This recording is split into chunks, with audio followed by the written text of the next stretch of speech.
I don't really do videos like this, but it seems like there's a lot of confusion around the infuser, so I'm just gonna clear up everything right now. So, yeah. All right, firstly, you want to go to the church.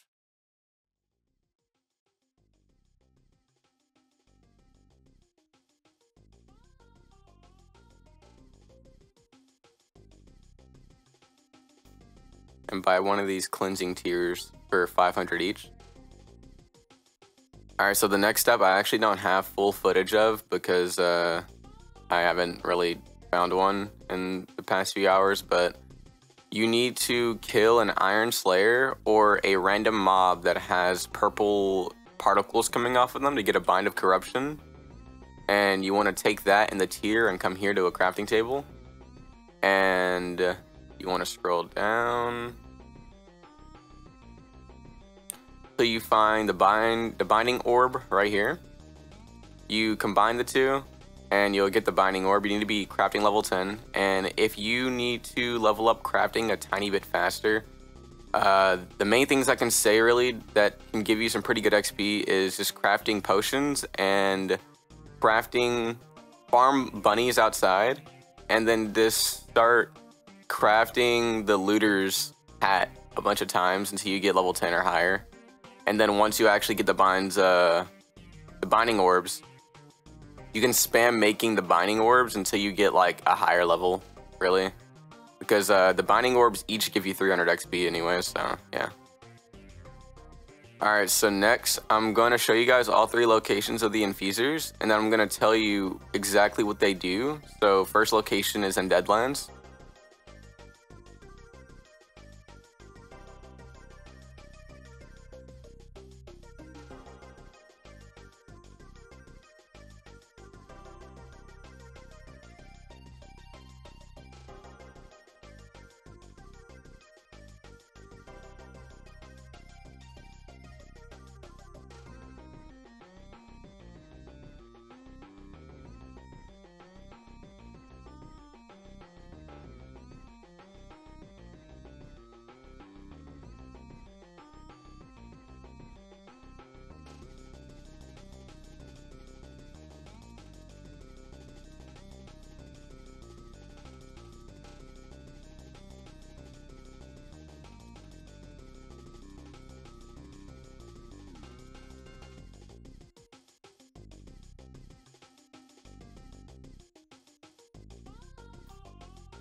This one's for legs.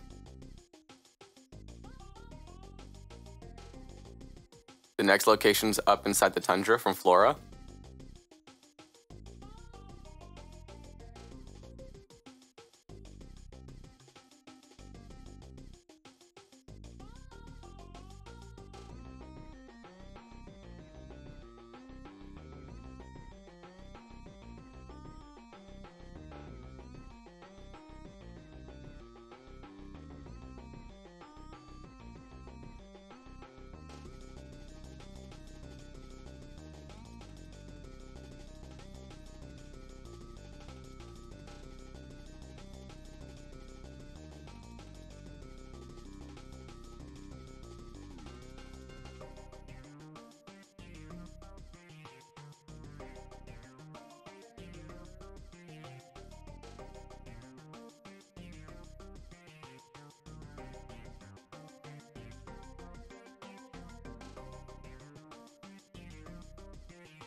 This one's for chest plate.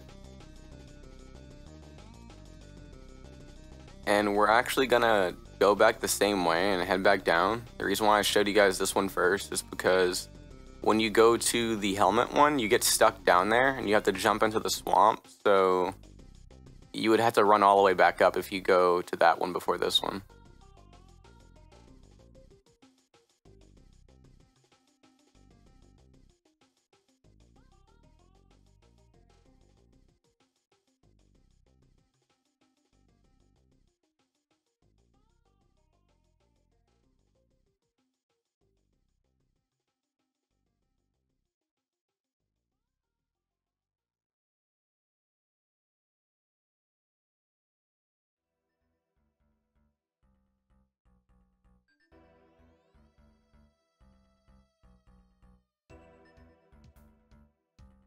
This one's right by the inn, so you know where the inn is, it's right around the corner.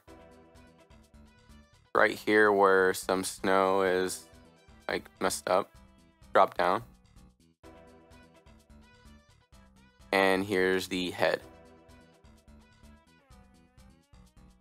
Alright, so now I'm going to thoroughly explain what the infuser actually does. It's actually, in my opinion, something that everyone should be using, because I know that there's one party of people using the Bind of Corruptions for their Hex Guild, which is understandable, and then there's another party who are just making Astral Presence, which is, I guess, also understandable because I've been doing the same.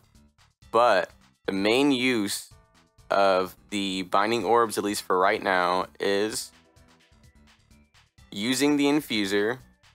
You can choose different pieces of gear, like I've showed previously. You can use head, chest, and legs. And you can't use quite literally every gear piece that you have. Like, you can't use every helmet you have. You can't use every ring you have or every chest plate you have. It chooses like a select few. And I realize a lot of the ones that you can buy get put in here. Even Iron Slayer gets put in here. But the main use of this system is you can throw a piece of gear in here, a helmet or chest plate leg of your liking, and it will take the buffs off that piece of gear and turn it into a permanent buff for you. As you can see, Marsh Flow is here from the Swamp Brawler gear, but I'm not even wearing the Swamp Brawler gear. That's the thing. It's taking the passive off from it. But it's not just taking the passive, it's also taking the 5 speed off the Swamp Brawler and putting it on here too. So like a good example is you can take the entire full bunny set. You can take the entire bunny set, put it inside the head, the chest one, and then the legs one. And you can probably get around like 120 or 130 speed depending on how much your gear is upgraded. But that's also one more thing I needed to explain. You cannot put upgraded gear or enchanted gear into the infuser. It does not work. If you put upgraded or enchanted gear into the infuser, it will just turn it into its base stats as if it was just a regular old item. So whatever you do, don't put that in there. Don't waste any money. Just don't. One thing is, you can get really creative with this infuser system because you don't have to put the same exact set inside of the infusers. You can mix and match with the infuser, but there's a cost for that. So you need 1 binding orb for each piece you put in each one, right? But if you're someone who's going to experiment with different buffs, you're going to need about 6 to 9 of the binding orbs before you can actually, probably figure out what you want to put in there. And if you're not someone who's going to do that, you probably looked up everything ahead of time, which is like the reasonable thing. Look up buffs and stuff ahead of time, or just go to one of these and look inside here and keep like reading the different stuff you can put in. The reason why though I say that is because whenever you swap a piece, I don't have any binding orbs right now, but whenever you swap a piece, like if I swap my Marsh Swamp helmet for the cactus one would take its place, but you don't get back the item that's already in there. It just deletes. So you'll lose it forever until you just go and buy it again or find it again. And that's really it for the infuser. You just get permanent buffs. That's really it. You just throw loot in and the loot stays on you forever. So for those people that are probably trying to use gunslinger gear, I recommend not wearing it. Instead, throw all the gunslinger gear inside all 3 infusers to get all the dex from it and the quick draw perk, and then just wear ninja gear. That's literally it. I don't do it mainly because Marsh Flow from the Swamp Brawler gear lets you heal after you do all 3 M1s, but that's just preference. You don't have to do this for stats either. You can do this primarily just for a passive. So that's pretty much how the infuser works. And I hope it helped. I don't know. That's basically what covers the entire infuser, to be honest. If you guys need any help still, I'll be replying to comments, since I don't really make videos like this at all. And it seems like I'm been getting a lot of feedback recently. So if you guys want me to make any other videos like this, just let me know in the comments. And I might be making 3 more build videos later down the line if you guys want to be there for that. So peace.